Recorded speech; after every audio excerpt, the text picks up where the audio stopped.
Nouveau chapitre intitulé Régularité des fonctions vectorielles. Alors qu'est-ce qu'une fonction vectorielle? C'est une fonction à valeur, non pas dans R ou dans C, comme vous l'avez étudié en première année, mais à valeur dans un espace vectoriel. Alors, on remarque tout de suite qu'on ne part pas de zéro, puisqu'on a vu dans le chapitre sur les espaces vectoriels, sur les espaces vectoriels normés, la notion de limite ou de continuité pour une application f qui irait de grand E dans grand F, où E et F sont deux cas espaces vectoriels normés. Et pour cela, il suffisait de prendre la définition d'une limite d'une fonction numérique d'une variable réelle et de remplacer la valeur absolue ou le module par des normes. Maintenant, la question qu'on se pose, c'est peut-on avoir mieux que la continuité? Pour les fonctions numériques d'une variable réelle, ce qu'on a de mieux que la continuité, c'est la dérivabilité. Sauf que pour avoir une dérivabilité, il faut avoir un taux d'accroissement, et donc il faudrait pouvoir faire un quotient. Or, un quotient de vecteur, ça n'a pas forcément de sens.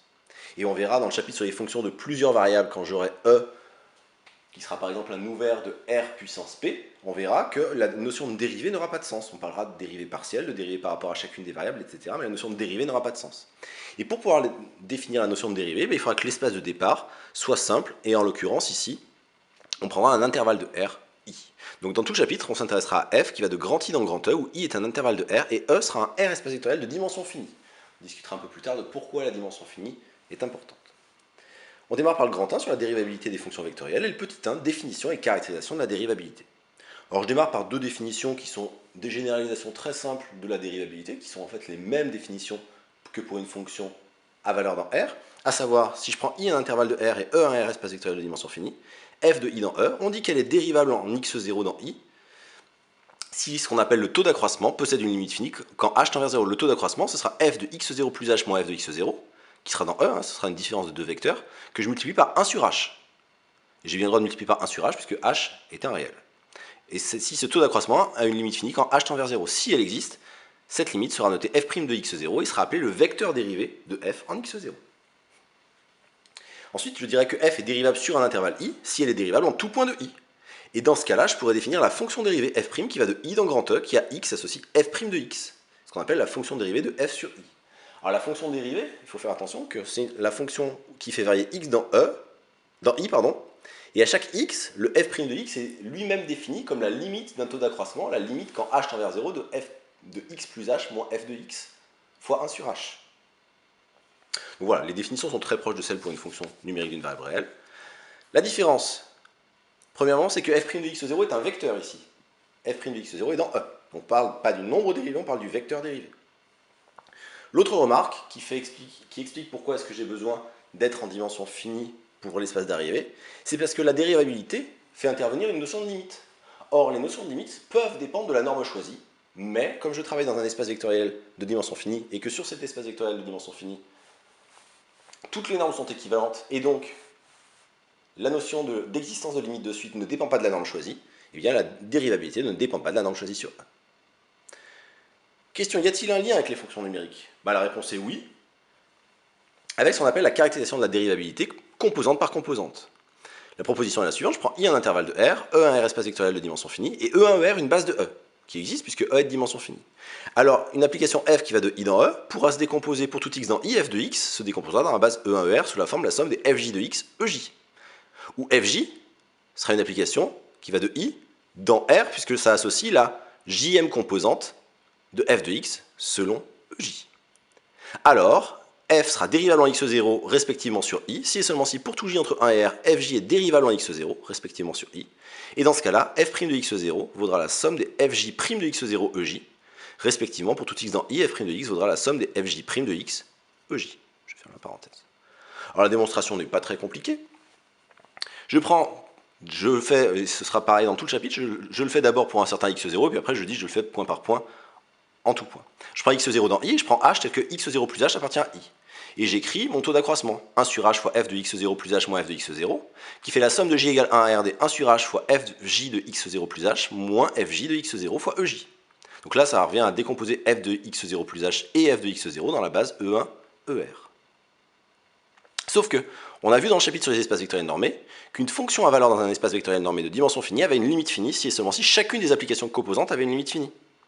Et donc en l'appliquant à toutes ces fonctions-là qui sont des fonctions de taux d'accroissement, j'obtiens que cette quantité-là a une limite finie quand h tend vers 0, si et seulement si toutes ces fonctions-là ont une limite finie quand h tend vers 0. Autrement dit, j'obtiens bien que f est dérivable en x0, si et seulement si, pour tout j, fj est dérivable en x0. Et dans ce cas-là, f' de x0 vaut la somme de j égale 1 à r des fj' de x0 ej. Pour la dérivabilité sur i tout entier, on applique le résultat précédent en tout point de i et on a le résultat, on a fini la démonstration. Je poursuis avec encore quelque chose qui est la même chose que pour des fonctions numériques d'une variable réelle, à savoir la caractérisation avec le développement limité à l'ordre 1. Soit i un intervalle de R, E un R espace vectoriel de dimension finie, et f qui va de i dans E. Je prends x0 dans i, alors f est dérivable en x0 si et seulement si il existe v, un vecteur de E, tel que f de x0 plus h s'écrive f de x0 plus h fois v plus un petit o de h. Et dans ce cas-là, v, ce sera f' de x0. Autrement dit, si f est dérivable en x0, f de x0 plus h s'écrit f de x0 plus h fois f' de x0 plus un petit o de h, c'est ce qu'on appelle le développement limité à l'ordre 1 au voisinage de x0 de f. La démonstration n'est pas très compliquée. Par définition, f est dérivable en x0 si et seulement si il existe v, un vecteur de E, tel que le taux d'accroissement tende vers v. Et tendre vers un vecteur, je peux l'écrire être égal à ce vecteur plus un petit o de 1. Donc 1 sur h fois f de x0 plus h moins f de x0 égale v plus un petit o de 1. Je multiplie cette égalité par h et j'obtiens il existe v dans E tel que f de x0 plus h moins f de x0 vaut h fois v plus un petit o de h, ce qui démontre bien ce qu'on a.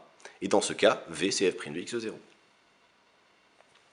Une remarque qui était aussi vraie pour des fonctions numériques d'une variable réelle, c'est que la dérivabilité implique la continuité, puisque si je tronque ce développement limité à l'ordre 1 en un développement limité à l'ordre 0, j'obtiens que si f est dérivable en x0, f de x0 plus h vaut f de x0 plus hv plus un petit o de h, et toute cette quantité-là tend vers 0 quand h tend vers 0, donc c'est f de x0 plus un petit o de 1, donc ça tend vers f de x0. Et donc, si f est dérivable en x0, ou si f est dérivable sur i, ça implique qu'elle est continue en x0, respectivement sur i. Avec évidemment la réciproque fausse, il se peut qu'une fonction soit continue et non dérivable. Le contre-exemple est le même que pour les fonctions numériques d'une variable réelle. Je prends la fonction valeur absolue, qui est continue sur R et qui n'est pas dérivable en 0. La notion de vecteur dérivé, elle va avoir une interprétation cinématique, ce qu'on appelle cinématique. Alors c'est pour quelque chose que vous étudiez parfois en physique, qui est la notion d'arc paramétré, quand vous regardez la trajectoire au fil du temps d'un élément qui se balade dans R3 par exemple, ou dans R2. Ce serait gamma qui va de i inclus dans R3, qui à t donne x de t, y de t, z de t. Eh bien, si cette application gamma elle est dérivable sur i, pour tout t, gamma' de t qui est le vecteur x' de t, y' de t, z' de t, c'est la dérivabilité composante par composante, eh bien ce vecteur-là, c'est ce qu'on appelle le vecteur vitesse de l'arc gamma au point d'abscisse t. Donc évidemment, quand on parlera dans le grand 2 de fonctions qui sont un peu plus que dérivables, on pourra définir le vecteur accélération notamment. Voilà, donc c'est quelque chose que vous connaissez déjà en physique. Alors l'étude des arcs paramétrés, elle n'est pas explicitement au programme, mais ici vous voyez qu'il suffit d'appliquer les résultats qu'on va voir pour une fonction dérivable sur un intervalle i à valeur dans R2 ou dans R3.